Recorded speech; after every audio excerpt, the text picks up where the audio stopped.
क्या आपने कभी सोचा है कि Russia North Atlantic Treaty Organization यानी नेटो को क्यों नहीं ज्वाइन कर सकता? Well, the first reason is that NATO was originally designed to function against USSR and to stop USSR's invasion in Europe.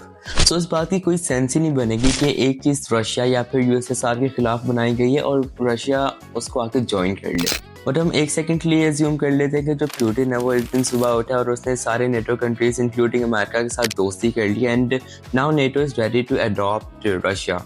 So इस केस में हमें मोस्ट लाइकली रशिया की तरफ से इनकार मिल जाएगा because of many reasons.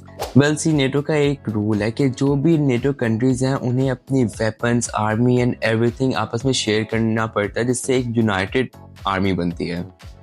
But Russia having an enormous stock of nuclear warheads, वो कभी भी अपनी आर्मी ना ही अपने न्यूक्लियर इंस्ट्रक्शंस किसी और कंट्रीज इंक्लूडिंग अमेरिका के साथ स्पेशली शेयर नहीं करेगा। एंड सेकंड चीज़ ये है कि जितने भी नेटो कंट्रीज हैं वो आपस में अलाइन और यूनाइटेड इसी वजह से हैं क्योंकि वो समझते हैं कि we are too weak to face Russia. And on the other side we all know कि रशिया को किसी भी तरह की किसी और कंट्री से हेल्प की ज़रूरत नहीं है। So it means originally Russia को नेटो ज्वाइन करने की कोई ज़रूरत भी नहीं है क्योंकि रशिया खुद इतना इंडिपेंडेंट है मिलिट्री वाइज कि वो किसी भी कंट्री का सामना कर सके। यूजुअली रशिया की जितनी भी फॉरेन पॉलिसीज और गोल्स होते हैं वो नेटो के बिल्कुल ऑपोजिट होते हैं। इनकी आइडियोलॉजी ना मिलने की एक ये भी रीज़न है कि जो नेटो कंट्रीज हैं वो ज़्यादातर आइडियलिस्ट हैं।